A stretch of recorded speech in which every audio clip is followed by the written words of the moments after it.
हरिः ओं श्री गुरुभ्यो नमः। हरिः ओं। ॐ पार्थाय प्रतिबोधितां भगवता नारायणेन स्वयं व्यासेन ग्रथितां पुराणमुनिना मध्ये महाभारतम् अद्वैतामृतवर्षिणीं भगवतीम् अष्टादशाध्यायिनीम् अम्ब त्वामनुसन्दधामि भगवद्गीते भवद्वेषिणीम्। नमोऽस्तु ते व्यासविशालबुद्धे पुल्लारविन्दायतपत्रनेत्र येन त्वया भारततैलपूर्णः प्रज्वालितो ज्ञानमय प्रदीपः प्रपन्नपारिजाताय स्तोत्रवेत्रैकपाणये ज्ञानमुद्राय कृष्णाय गीतामृतदुहे नमः। सर्वोपनिषदो गावः दुग्धा गोपालनन्दनः पार्थो वत्स सुधीर्भोक्ता दुग्धं गीतामृतं महत्। वसुदेवसुतं देवं कंसचाणूरमर्दनं देवकी परमानन्दं कृष्णं वन्दे जगद्गुरुं। भीष्मद्रोण तथा जयद्रथजला गान्धारनीलोत्पला शल्यग्राहवती कृपेण वहने कर्णेन वेलाकुला अश्वत्थामविकर्णघोरमकरा दुर्योधनवर्तिनी सोत्तीर्णा खलु पाण्डवैरणनदी कैवर्तकः केशवः पाराशर्यमलं गीतार्थगन्धोत्कटं नानाख्यानककेसरं हरिकथा सम्बोधनाबोधितं लोके सज्जनषट्पदैरहरः पेपीयमानं मुदा भूयाद्भारतपङ्कजं कलिमल प्रध्वंसिना श्रेयसे। मूकं करोति वाचालं पङ्गुं लङ्घयते गिरिं यत्कृपातमहं वन्दे परमानन्दमाधवं। यं ब्रह्मा वरुणेन्द्ररुद्रमरुतः स्तुन्वन्ति दिव्यैस्तवैः वेदैः साङ्गपदक्रमोपनिषदैः गायन्ति यं सामगाः। ध्यानावस्थिततद्गतेन मनसा पश्यन्ति यं योगिनः यस्यान्तं न विदुःसुरसुरगणाः देवाय तस्मै नमः। ॐ सहनाववतु सहनौ भुनक्तु सह वीर्यं करवावहै तेजस्विनावधीतमस्तु मा विद्विषावहै। ॐ शान्ति शान्ति शान्तिः। श्री भगवानुवाच अनाश्रितः कर्मफलम् कार्यं कर्म करोति यः स સસન્યાસી ચ યોગી ચ ન નિરગ્નિર્ન ચાક્રિયઃ.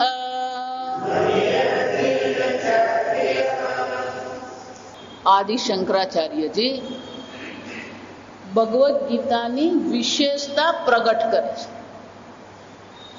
ભગવદ્ ગીતાની વિશેષતા એ છે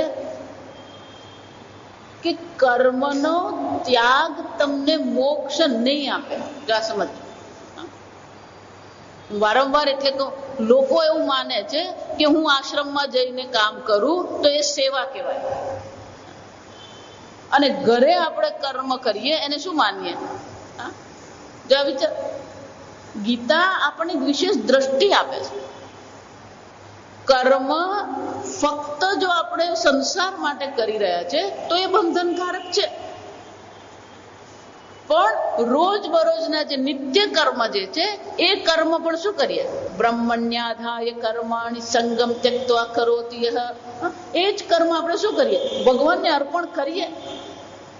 જો એ કર્મ આપણા રોજ બરોજના કર્મ આપણે ભગવાનને જો અર્પણ કરી દઈએ તો એ જ કર્મ આપણા અંતઃકરણ શુદ્ધિ માટેનું કારણ બની શકે.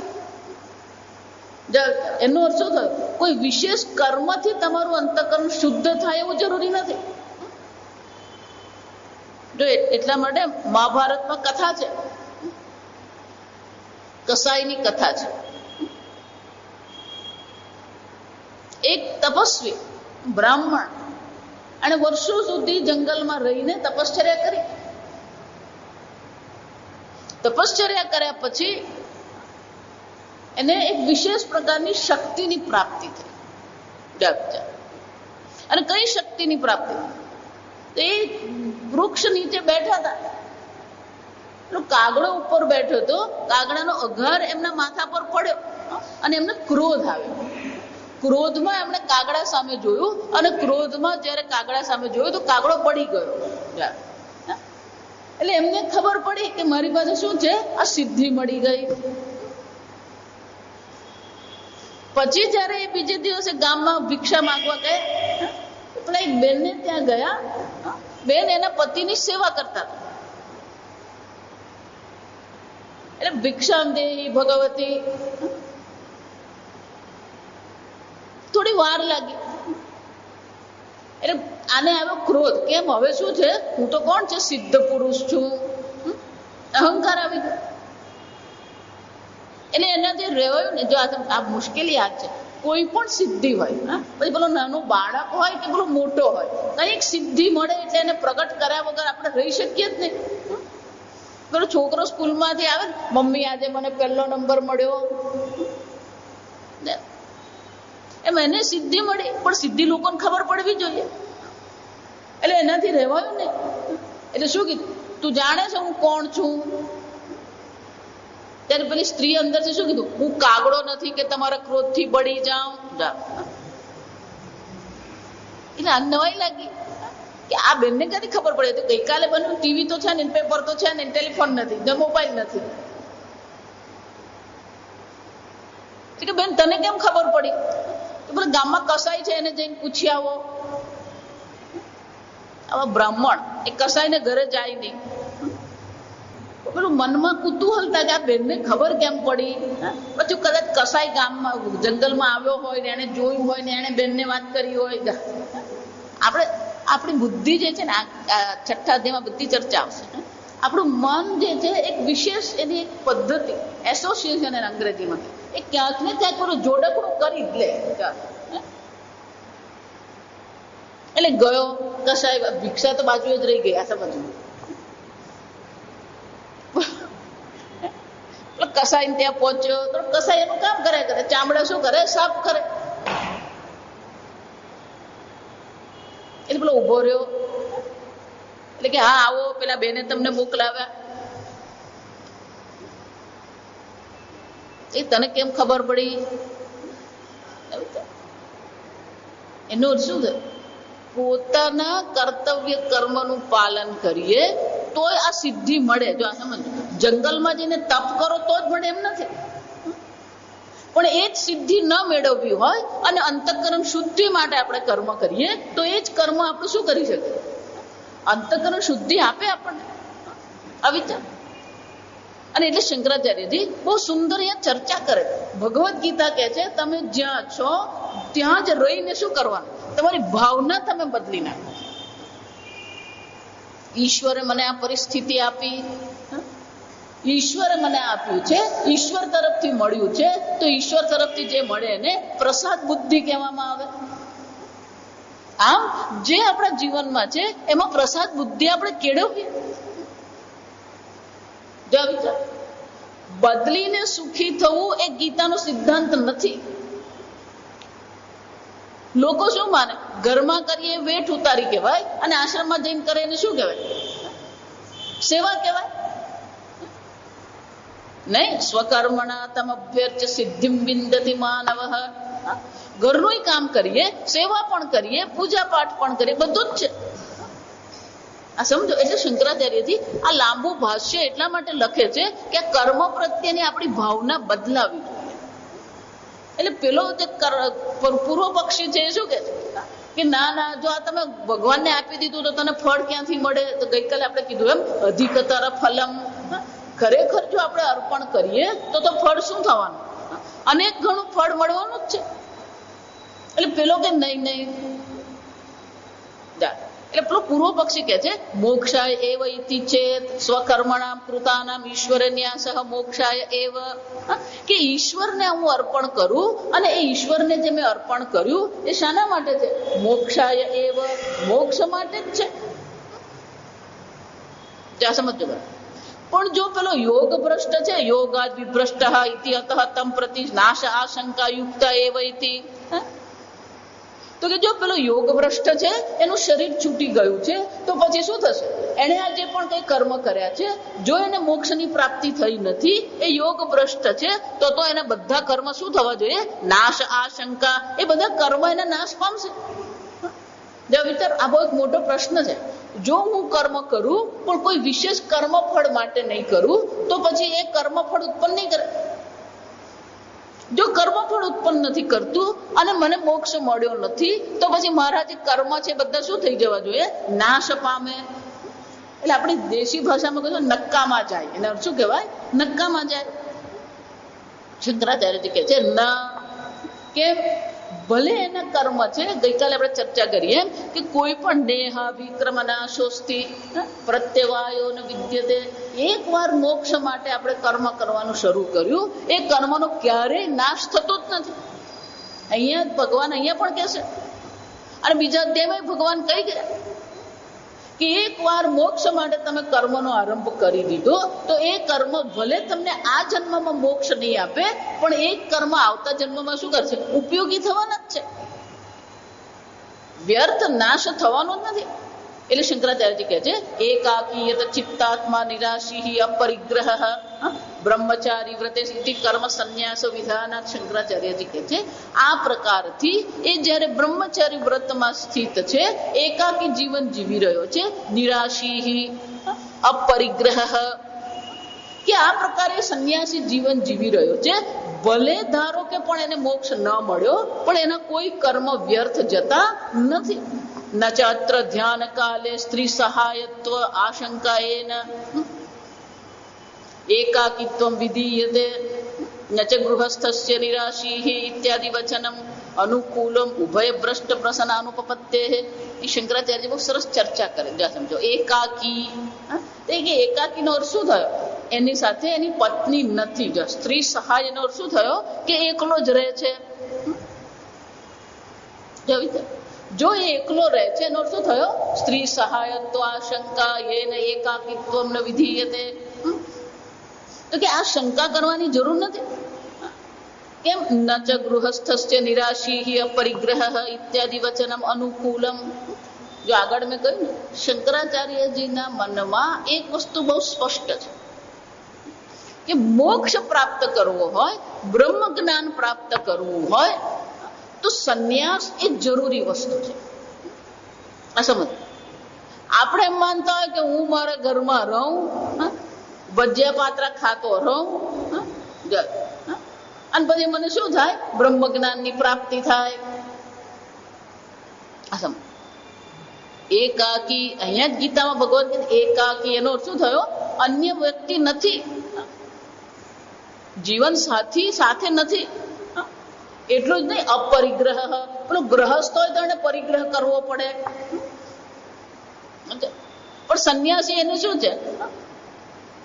એક જ દિવસની ચિંતા, આજે ભિક્ષા મળી કે નહીં, આજે ભિક્ષા મળી એટલે કામ પતી ગયું. 7 દિવસનું શાકભાજી લાવવાનું, આખા વર્ષનું અનાજ પાણી ભરવાનું, આ ગ્રહસ્થના ધર્મ છે, ખોટું કઈ નથી. એટલે શંકરાચાર્યજી કહે છે આ ગ્રહસ્થને અનુકૂળ છે જ નહીં. ભગવાન જે ચર્ચા કરી રહ્યા છે એ ગ્રહસ્થને અનુકૂળ છે જ નહીં. પણ એનો અર્થ એવો નથી કે ગ્રહસ્થ ધર્મ છોડી દઈએ. જો આ સમજો, ગીતામાં ગ્રહસ્થ ધર્મ છોડવાની ચર્ચા છે, પણ ક્યારે? આપણા મનમાં પૂર્ણ વૈરાગ્ય છે તો છોડવાની વાત છે. પણ હજી પણ આપણને કોઈકની જરૂર, સહાય, શંકરાચાર્ય સ્ત્રી સહાય જે કહી રહ્યા છે, સ્ત્રી સહાય એટલે બંનેનું છે. આ સમજો, પતિને પત્નીની જરૂર છે ને પત્નીને પતિની જરૂર છે.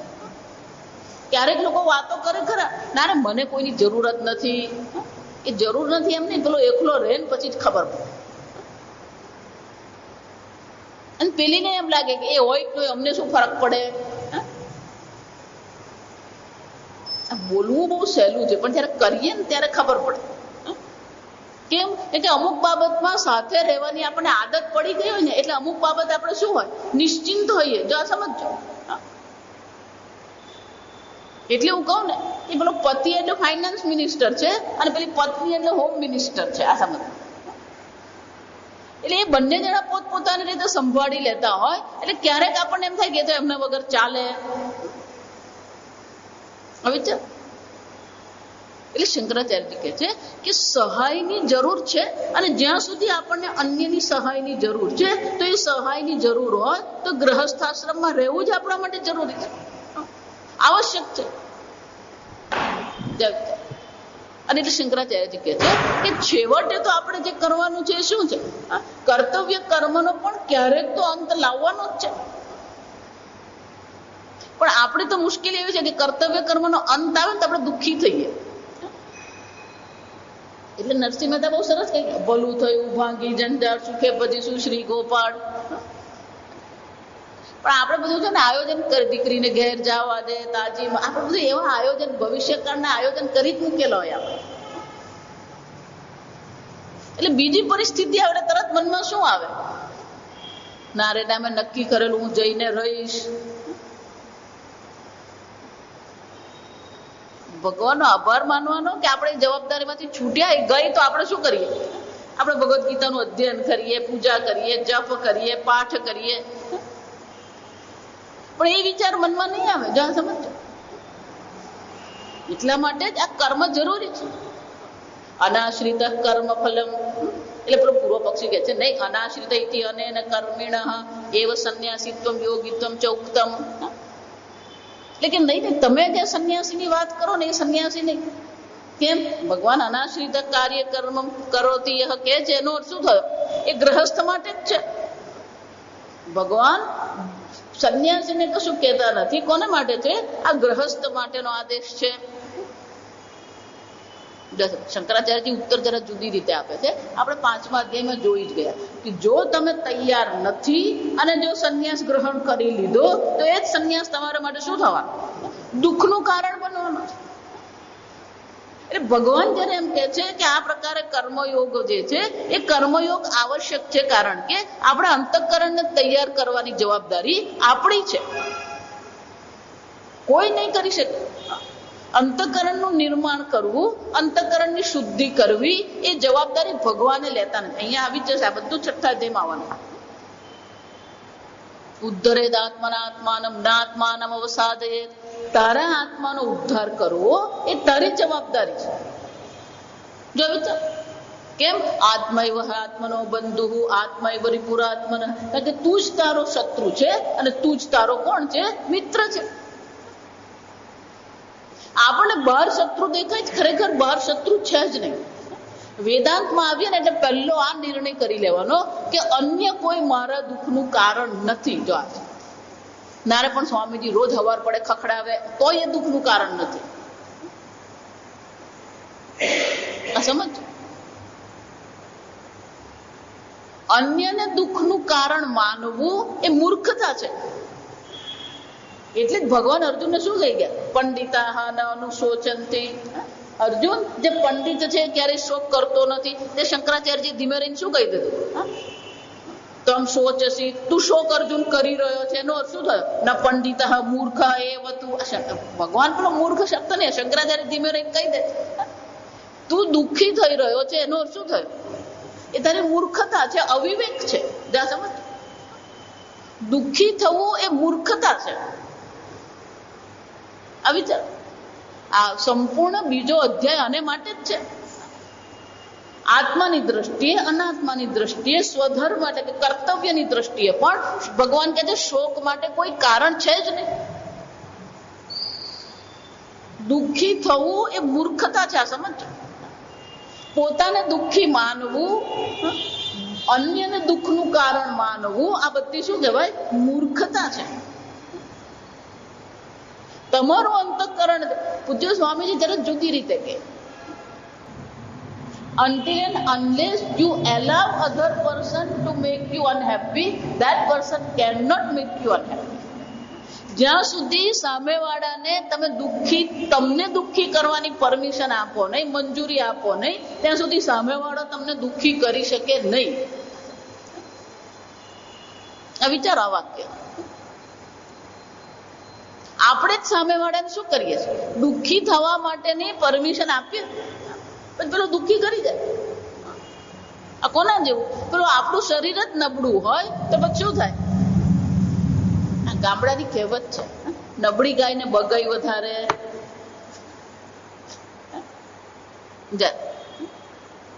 અનેક ગાયો હોય, પણ જે ગાય નબળી હોય એટલે કે એની પ્રતિકાર શક્તિ ઓછી હોય તો એના પર શું થવાના?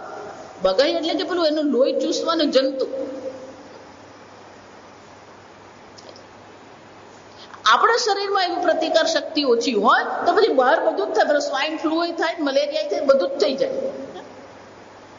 એ જ રીતે માનસિક રીતે જો આપણે નબળા છે તો સામેવાળો આપણને શું કરવાનું? કામ અને ક્રોધ આપણામાં લાવવાનો જ છે, આપણને દુઃખી કરવાનો જ છે.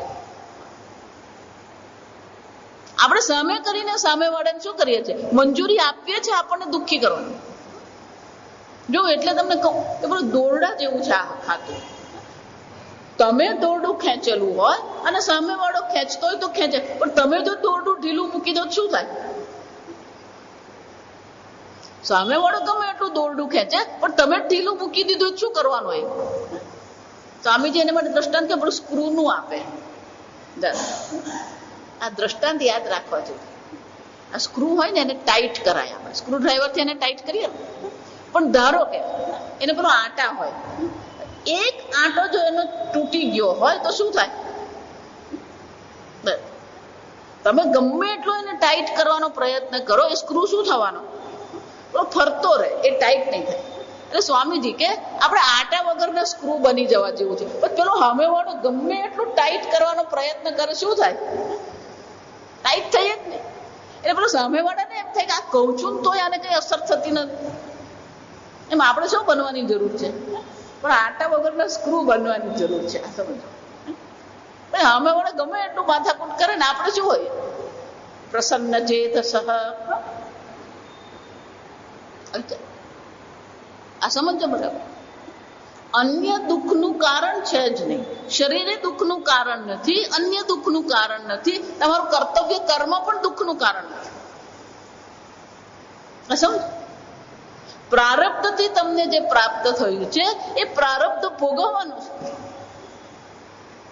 દુઃખી થવાની કોઈ જરૂર નથી.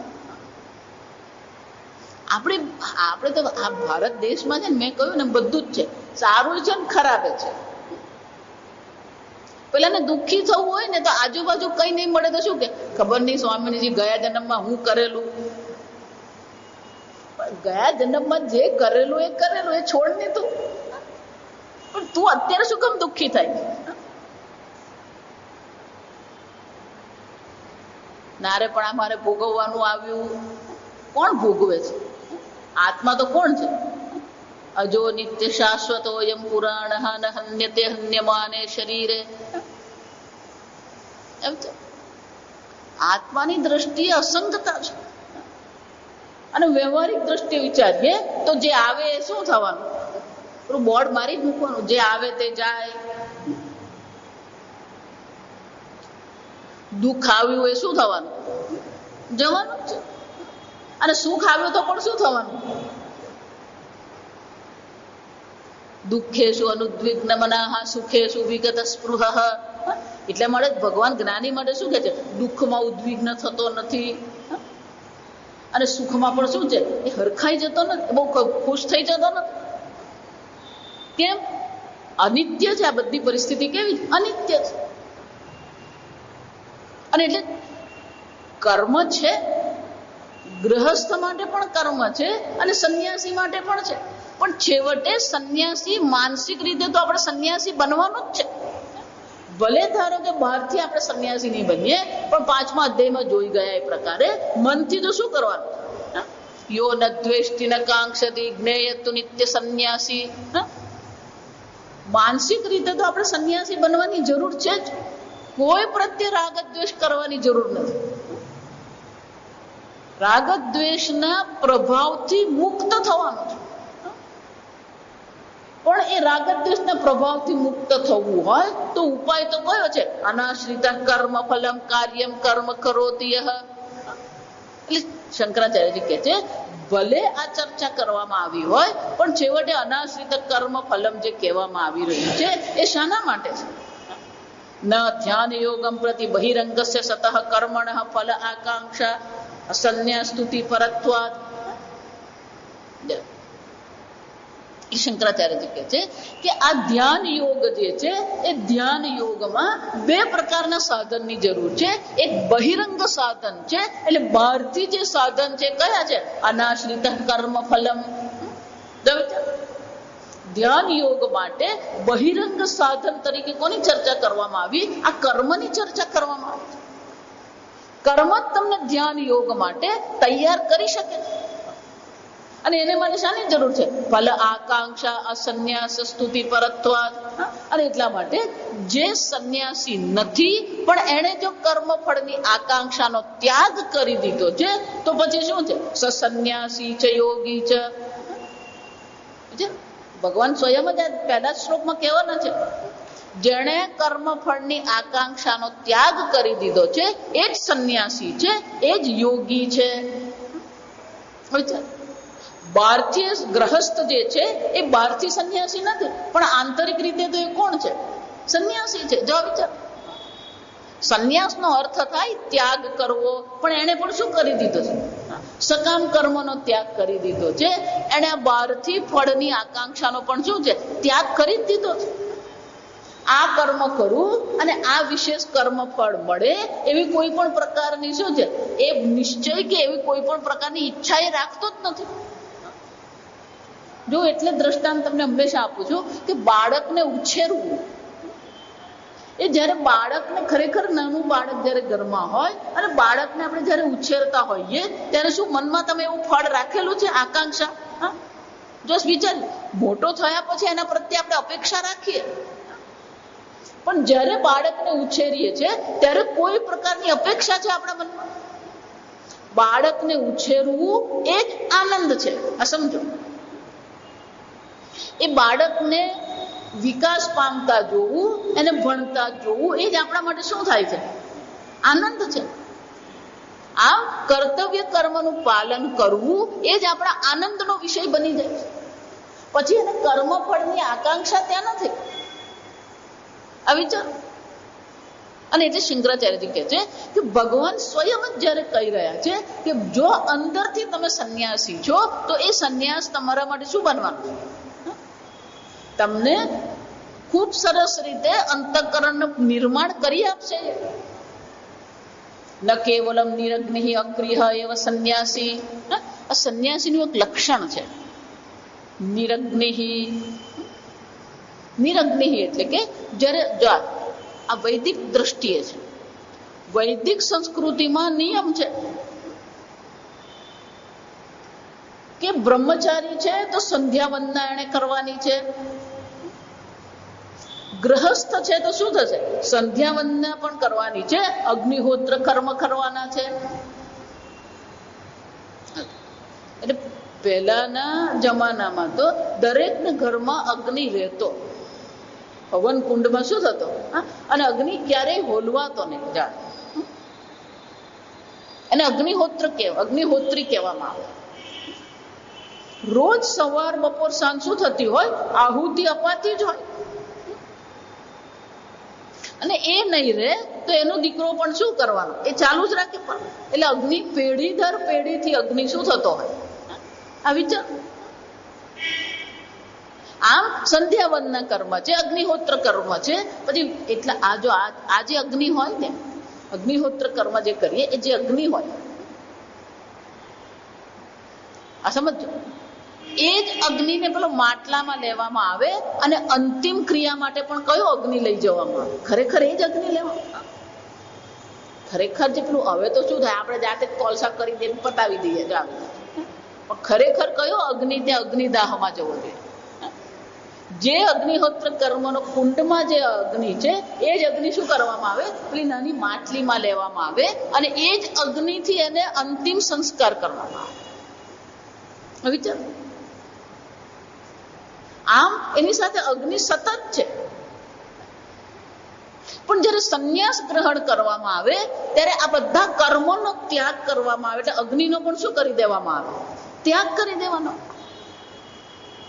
અને એટલે એને શું કહેવાય? નિરગ્નિ. એટલે સંન્યાસીને શું કહેવામાં આવે? નિરગ્નિ. હવે તો પેલો ગ્રહસ્થ નિરગ્નિ જ છે, સમજો. એટલે શંકરાચાર્યજી કહે છે કેવલમ નિરગ્નિ. ધારો કે પેલો સંન્યાસી બની ગયો, પણ એને ફક્ત શું કર્યું છે? અગ્નિનો ત્યાગ કર્યો છે. સંન્યાસી બની ગયો, અગ્નિનો ત્યાગ કર્યો છે એને. અક્રિય એવ સંન્યાસી. અને કોઈ ક્રિયા કરતો નથી, તો ફક્ત કર્મનો ત્યાગ કરી દીધો, ફક્ત અગ્નિનો ત્યાગ કરી દીધો, એ સંન્યાસી એવું કહેવાય નહીં. કેમ? કે એને અંતઃકરણ શુદ્ધિ પ્રાપ્ત કરી નથી, મોક્ષ એના જીવનનું લક્ષ્ય નથી, તો પછી એ સાચો સંન્યાસી નથી. જો એટલે હું હંમેશા કહું તમને કે સંન્યાસી બનીને હોસ્પિટલ ચલાવવી કે સંન્યાસી બનીને છાત્રાલય કરવી, સ્કૂલ ચલાવવી ને એ સંન્યાસીનું કામ નથી. આ સમજો. એને માટે સંન્યાસી બનવાની જરૂર નથી. તમારે હોસ્પિટલ ચલાવવી છે, તમે ચલાવો. સ્કૂલ શરૂ કરવી છે, કરો. પણ એ સંન્યાસીનું કામ નથી. એને માટે સંન્યાસ નથી. હમણાં 5-6 વર્ષ પહેલા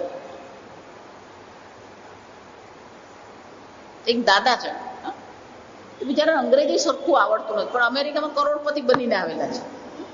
એટલે સ્કૂલ બનાવવાના. મને કે તમે મારી સ્કૂલ ચાલવો જ નહીં, મારે કોઈ સંન્યાસી જોઈએ કે જે મારી સ્કૂલ ચાલવે. એટલે આજે એક આવો એક શું થઈ ગયો? ટ્રેન્ડ થઈ ગયો. એટલે લોકોને એક સમજ એવી થઈ ગઈ કે આ સંન્યાસી છે ને સ્કૂલ ચલાવે છે, આ સંન્યાસી છે ને હોસ્પિટલ ચલાવે. આ સંન્યાસીનું કામ જ નથી ખરેખર. સંન્યસ્ય શ્રવણમ કુર્યાત. તૈત્રીય ઉપનિષદમાં આપણે જોયું, સ્વાધ્યાય પ્રવચનાભ્યામ ન પ્રમદિતવ્યમ. સંન્યાસીનું આ બે જ કામ છે: શાસ્ત્ર અધ્યયન કરવું અને શાસ્ત્ર અધ્યયન કરાવવું.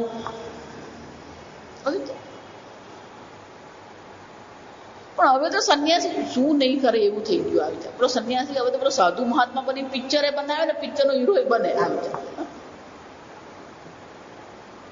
અને એટલું જ નહીં, એ પિક્ચર સફળ થાય અને પછી પિક્ચરની સિક્વલે બનવાની. આને કળિયુગ કહેવાય. આ સમજો. આને શું કહેવાય? કળિયુગ કહેવાય. સંન્યાસીએ જે કરવાનું છે એ કરતો જ નથી, અને જે નથી કરવાનું શું છે એ બધું જ કરતો હોય. હવે ચાલો. એટલે શંકરાચાર્યજી કહે છે કે ધારો કે તમે સંન્યાસીના લક્ષણ ગ્રહણ કરી લીધા, નિરગ્નિ અક્રિય, પણ ફક્ત નિરગ્નિ બનવાથી, એટલે કે અગ્નિહોત્ર કર્મનો ત્યાગ કરવાથી, અક્રિય એટલે કે કર્તવ્ય કર્મનો ત્યાગ કરવા માત્રથી કોઈ સંન્યાસી બની જતો નથી. હવે ચાલ શંકરાચાર્ય લખે છે ન કેવલમ નિરગ્નિ અક્રિય એવ સંન્યાસી યોગી ચ કિમ તર્હિ કર્મી અપી કર્મ ફલ અસંગમ સંન્યસ્ય કર્મયોગમ અનુતિષ્ઠન. ગ્રહસ્થ છે એને શું કર્યું? કર્મફળની આસક્તિનો ત્યાગ કરી દીધો છે. એ કર્મયોગનું અનુષ્ઠાન કરી રહ્યો છે. તો શાના માટે? સત્વ શુદ્ધિ અર્થમ સહ સંન્યાસી. એ અંતઃકરણ શુદ્ધિ માટે કર્મ કરી રહ્યો છે. પોતાના કર્તવ્ય કર્મનું એ પાલન કરે છે. પણ કર્તવ્ય કર્મનું પાલન શાના માટે કરે છે? સત્વ શુદ્ધિ અર્થમ, અંતઃકરણની શુદ્ધિ માટે એ કર્મ કરી રહ્યો છે. અને એટલા માટે એ પણ કોણ છે? એ પણ સંન્યાસી જ છે. સન્યાસી ચ યોગી ચ ભવતી સ્તુયતે. આ પ્રકારથી સંન્યાસી ગ્રહસ્થની શંકરાચાર્યજી કહે છે ભગવાન આ ગ્રહસ્થની સ્તુતિ કરી રહ્યા છે કે ભલે એ ગ્રહસ્થ જીવન જીવી રહ્યો છે પણ ખરેખર તો એ કોણ છે? સંન્યાસી જ છે. ન ચ એકેન વાક્યેન કર્મ ફલ આસંગ સંન્યાસ સ્તુતિ ચતુર્થ આશ્રમ પ્રતિષેધ ચ ઉપપદ્યતે. એ તરત જ આપણા મનમાં શું આવે? તો પછી અમારે સંન્યાસી બનવાની જરૂર જ નથી, અમે તો ગ્રહસ્થ. શંકરાચાર્યજી કહે છે ભગવાનનું આ વાક્ય પેલો ચતુર્થ આશ્રમ એટલે કે સંન્યાસ આશ્રમનો પ્રતિષેધ કરતા નથી. આ સમજો. ચતુર્થ આશ્રમ જે ચોથો આશ્રમ એટલે કે સંન્યાસ આશ્રમ જે છે એને શંકરાચાર્યજી અહીંયા નકારી રહ્યા નથી. ભગવાન પણ એને નકારી રહ્યા નથી. સંન્યાસ તો બનવાનો જ છે. ચતુર્થ આશ્રમ છે, બ્રહ્મચર્ય આશ્રમ છે, ગ્રહસ્થ આશ્રમ છે, વાનપ્રસ્થ આશ્રમ છે, અને કયો છે? ચતુર્થ આશ્રમ સંન્યાસ આશ્રમ છે. સંન્યાસી તો બધા જ ખરેખર બનવાનું છે. જો વૈદિક છીએ તો વાનપ્રસ્થ પણ હોવું જ જોઈએ. બધા કર્તવ્ય કર્મમાંથી છૂટી જ જવાનું. આ કર્તવ્ય કર્મ જે છે જ્યાં સુધી તમે છોડવાનું નક્કી નહીં કરો ને ત્યાં સુધી છૂટે જ નહીં.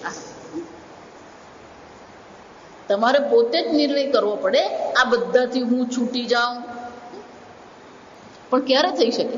ફલ આસંગ, આ કર્મ ફળની આસક્તિ જે આપણા મનમાં છે એ આસક્તિનો આપણે શું કરી દઈએ? ત્યાગ કરી દઈએ. વાનપ્રસ્થ હશે તો જ પછી સંન્યાસ શક્ય છે. બાકી તમે એમ માનતા કે હું ગૃહસ્થ જીવન જીવું છું ને હવે હું સંન્યાસી બની જાઉં. સંન્યાસી તો બની જાય પણ પછી બાજુના ઘરમાં જયારે ભજીયા તળાતા હોય ને ત્યારે મનમાં શું આવે? પહેલા વાનપ્રસ્થ જીવન આપણે જીવીએ, જપ કરીએ, તપ કરીએ, યાત્રા કરીએ, સત્સંગ કરીએ, મનને આપણે તૈયાર કરીએ. વાનપ્રસ્થ જીવન એટલે સંન્યાસ જીવનની તૈયારી છે, પૂર્વ તૈયારી કરે. એટલે શંકરાચાર્યજી કહે છે ભગવાન આ પ્રકારથી જયારે સંન્યાસની સ્તુતિ, કર્મફળ ને આસક્તિનો ત્યાગને પણ જયારે ભગવાન સંન્યાસ કહી રહ્યા છે તો એના દ્વારા ભગવાન શું છે? ચોથા આશ્રમનો ત્યાગ કરવાનો અથવા ચોથા આશ્રમનો નિષેધ ભગવાન કરી નથી રહ્યા. કેમ? કારણ કે જે નિરગ્નિ છે, જે સંન્યાસી છે, જે ખરેખર સંન્યાસી છે એની પણ અહીંયા સ્તુતિ કરવામાં આવશે જ. એટલે શંકરાચાર્યજી કહે છે નચ પ્રસિદ્ધમ નિરગ્નેહ અક્રિયસ્ય પરમાર્થ સંન્યાસિનઃ શ્રુતિ સ્મૃતિ પુરાણ ઇતિહાસ યોગ શાસ્ત્ર વિહિતમ સંન્યાસિત્વમ યોગિત્વમ ચ પ્રતિષેધતિ. ભગવાન કોઈ પણ પ્રકારે આ સંન્યાસિત્વમ કે યોગિત્વમનો પ્રતિષેધ એટલે કે નકારતા નથી. ભગવાન ક્યાંય ચોથો આશ્રમની જરૂર નથી એમ નથી કહેતા ભગવાન. કેમ? એટલે શંકરાચાર્યજી કહે છે શ્રુતિ સ્મૃતિ પુરાણ ઇતિહાસ. ઇતિહાસ એટલે મહાભારત. અહીંયા ઇતિહાસનો અર્થ શું થાય? મહાભારત. શંકરાચાર્યજી કહે છે આ ચોથો આશ્રમ તો બધા જ પ્રસિદ્ધ છે. ભાગવત પુરાણમાં પણ તમે જુઓ તો સંન્યાસીના ધર્મ લક્ષણોની આખી ચર્ચા છે. ભાગવત પુરાણ એ સંન્યાસીનો પુરાણ છે, એ ગ્રહસ્થ માટે ખરેખર છે જ નહીં. એને પરમહંસ પુરાણ કહેવામાં આવે, પરમહંસ સંહિતા કહેવામાં આવે ભાગવત. કેમ? તમે જુઓ ભાગવતમાં કોઈ પણ કથા તમે જોશો, કોઈ પણ રાજાની ચર્ચા હશે, પણ છેવટે તો એને શું કર્યું છે? બધું છોડીને શું કરી દીધું? વનમાં જતા રહ્યા, તપશ્ચર્યા કરી. પરીક્ષિતને પણ જ્યાં ખબર પડી કે 7મા દિવસે તક્ષકના ડંખ મારવાનો છે, એને શું કર્યું? બધું જ છોડી દીધું. જો વિચાર, રાજપાટ છોડીને એ ગંગા કિનારે બેસી જ ગયા. એટલે ખરેખર તમે જુઓ તો આ પરમહંસની સંહિતા છે. ભાગવત પુરાણમાં પણ આ જ ચર્ચા છે કે બધું છોડવા આપણે તૈયાર છીએ કે નહીં. આપણા બધા ભક્તો પણ જુઓ તો આ જ છે. મીરાબાઈએ પણ જોયું કે ગ્રહસ્થ આશ્રમમાં રહીને હવે ભક્તિ કરવું શક્ય નથી. શું કરી દીધું? છોડી દીધું. છોડીને વૃંદાવન ગયા. પણ મેવાડની રાણી હતા આ સમય, એટલે ત્યાં ગયા ખરા. તેમને કહેવામાં આવ્યું કે રૈદાસજી છે, એટલે રૈદાસ પાસે ગયા. રૈદાસ કીધું હું સ્ત્રીનું મુખ જોતો નથી. મીરાબાઈ રાણી હતા. મીરાબાઈ શું કીધું? મને તો એમ કે વૃંદાવનમાં એક જ પુરુષ છે જે શ્રી કૃષ્ણ છે, બાકી તો બધી ગોપીઓ છે. ત્યાં બીજો પુરુષ વૃંદાવનમાં આવ્યો જ ક્યાંથી?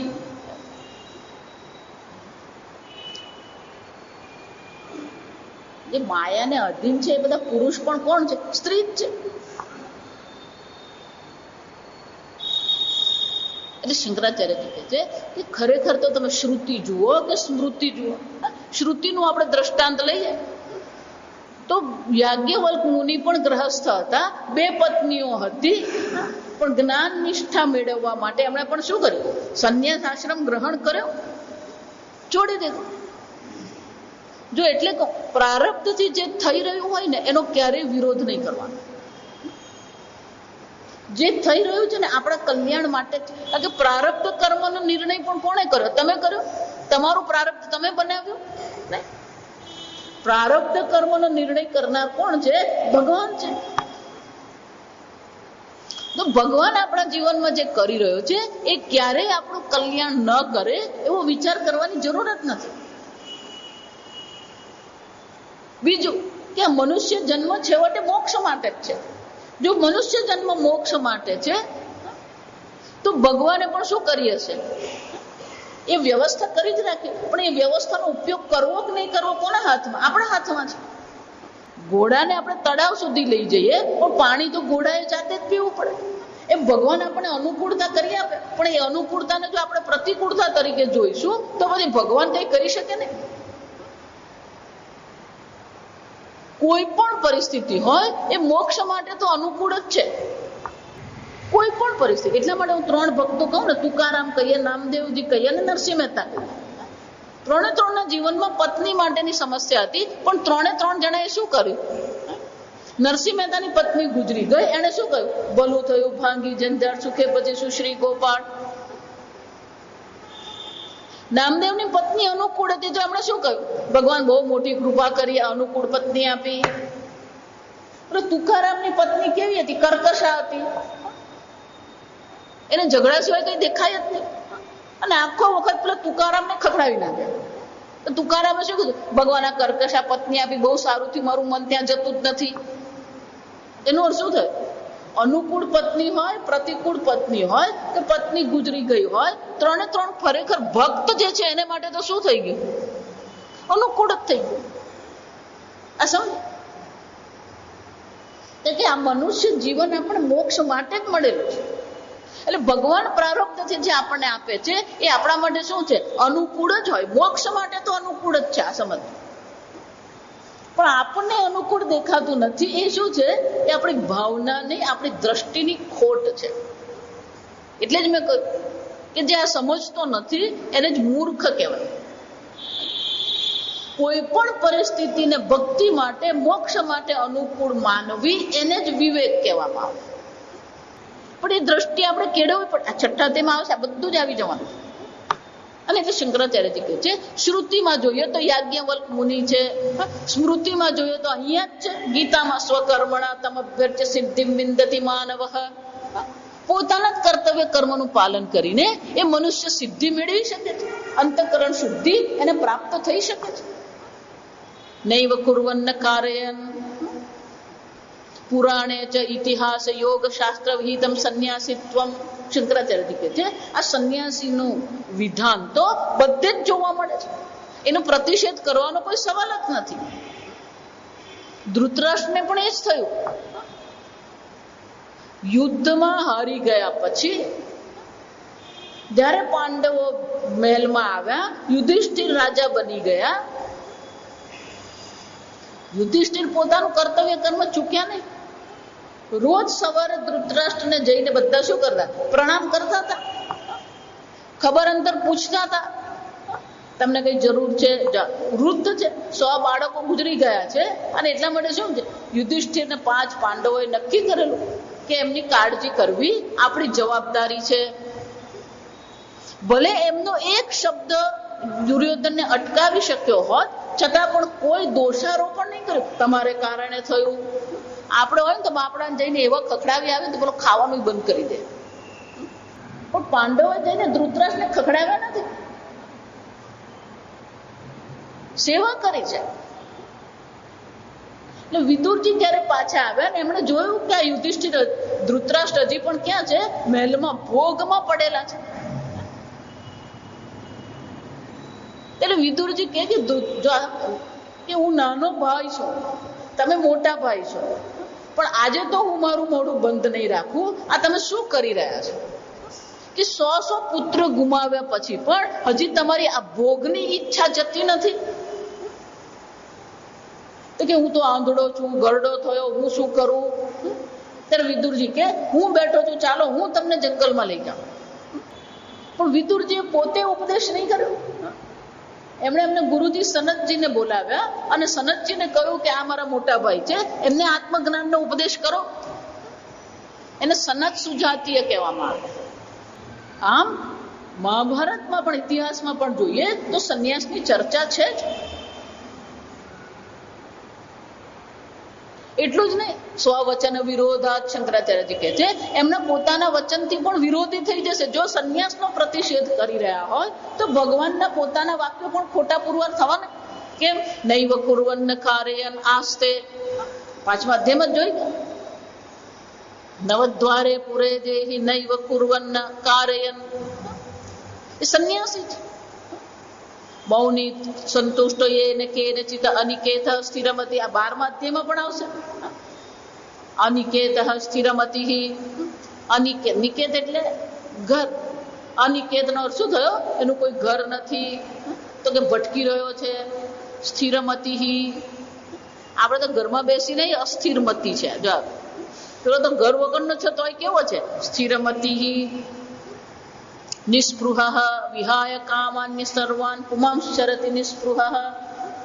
શંકરાચાર્યજી કહે છે અહીંયા પણ તમે જુઓ તો અનેક શ્લોકમાં ભગવાન આ સંન્યાસની ચર્ચા કરે જ છે.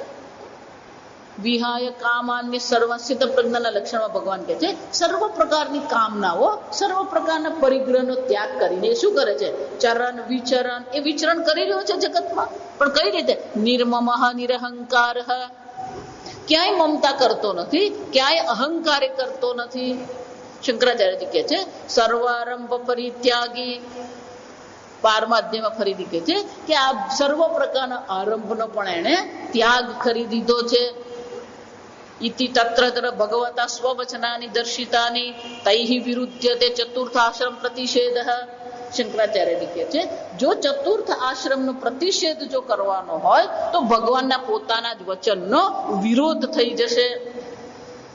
તસ્માદ મુનેઃ યોગમ આરુરુક્ષો પ્રતિપન્ન ગાર્હસ્થસ્ય અગ્નિહોત્રાદિ ફલ નિરપેક્ષમ અનુષ્ઠીયમાનમ. અને એનો શું થયો? જે ગ્રહસ્થ છે એને પોતાના ગ્રહસ્થ કર્મ, અગ્નિહોત્રાદિ જે કર્મ જે છે એ સર્વનું અનુષ્ઠાન કરવાનું છે. પણ આ અનુષ્ઠાન દ્વારા મને સ્વર્ગની પ્રાપ્તિ થશે, ઉર્ધ્વલોકની પ્રાપ્તિ થશે, એવા કોઈ પણ ફળની અપેક્ષા નથી. એટલે કે ફલ નિરપેક્ષમ. જ્ઞાન યોગ આરોહણ સાધનત્વમ, આ પ્રકારથી કર્મ તમારા માટે ધ્યાન યોગ પર આરોહણ કરવા માટેનું સાધન બની શકે છે. સપ્તો શુદ્ધિ દ્વારે ને પ્રતિપદ્યતે. આ ભગવાન અહીંયા કર્મનો જે અનુષ્ઠાન કરવાની ચર્ચા કરી રહ્યા છે એ ભગવાન શાના માટે પ્રતિપાદન કરી રહ્યા છે? કે આપણું અંતઃકરણ તૈયાર થવું જોઈએ. ઇતિ ચ સંન્યાસી ચ યોગી ચ ઇતિ સ્તુયતે. આ પ્રકારથી ભગવાન કર્મયોગીને પણ સંન્યાસી કહીને કર્મયોગીની શું કરી રહ્યા છે? સ્તુતિ કરી રહ્યા છે. સંન્યાસ આશ્રમનો નિષેધ ભગવાન કરતા નથી. જો આ સમજવાનું. યોગીને સંન્યાસી કયો એનો અર્થ એવો નથી કે સંન્યાસી બનવાનું નથી. એનો અર્થ એવો નથી કે ચતુર્થ આશ્રમ નકામો. જો કેટલાક એવા સંપ્રદાય છે જે લોકો આ સંન્યાસ સ્વીકારવા તૈયાર જ નથી. એટલું જ નહીં, એ લોકો સંન્યાસીનો વિરોધ પણ કરવા વાળા છે. એ લોકો એમ જ માને આ બધા સંન્યાસીઓ બધા નકામા, સંન્યાસની કોઈ જરૂર જ નથી. નહીં, જે જરૂર છે તો ખરેખર સંન્યાસની જ છે. ભલે બહારના લક્ષણો વગરનો સંન્યાસી છે, પણ આંતરિક રીતે તો બધાએ શું બનવાની જરૂર છે? સંન્યાસી બનવાની જરૂર છે. આંતરિક રીતે જો તમે સંન્યાસી નહીં બન્યા તો પછી કોઈ પણ પ્રકારે બ્રહ્મ જ્ઞાન થવાની, ધ્યાન કરવાની કોઈ શક્યતા રહેતી જ નથી. અને એટલે શંકરાચાર્યજી કહે છે અહીંયા સંન્યાસી, યોગીને સંન્યાસી કહીને યોગીની સ્તુતિ કરવામાં આવી છે, ચતુર્થ આશ્રમનો પ્રતિષેધ કરવામાં આવ્યો નથી. આવતીકાલથી આપણે 6થા અધ્યાયનો પ્રારંભ કરીશું. ઓમ સ્વસ્તિ પ્રજાભ્યઃ પરિપાલયન્તાં ન્યાયેન માર્ગેણ મહિં મહિષાઃ ગોબ્રાહ્મણેભ્યઃ શુભમસ્તુ નિત્યં લોકા સમસ્તા સુખિનો ભવન્તુ કાલે વર્ષતુ પર્જન્યઃ પૃથ્વી સસ્યશાલિની દેશોऽયં ક્ષોભરહિતઃ બ્રાહ્મણા સन्तુ નિર્ભયાઃ ઓમ સર્વેષાં સ્વસ્તિર્ભવતુ સર્વેષાં શાંતિર્ભવતુ સર્વેષાં પૂર્ણં ભવતુ સર્વે ભવन्तુ સુખિનઃ સર્વે સन्तુ નિરામયાઃ સર્વે ભદ્રાણિ પશ્યन्तુ મા કશ્ચિદ દુઃખભાગ ભવેत् અસતો મા સદ્ગમય તમસો મા જ્યોતિર્ગમય મૃત્યોર્મા અમૃતંગમય.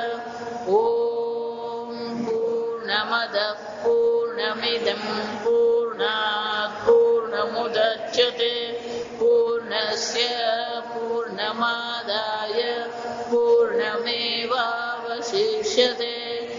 ઓમ શાંતિ શાંતિ શાંતિ. હરિ ઓમ શ્રી ગુરુભ્યો નમઃ. હરિ ઓમ.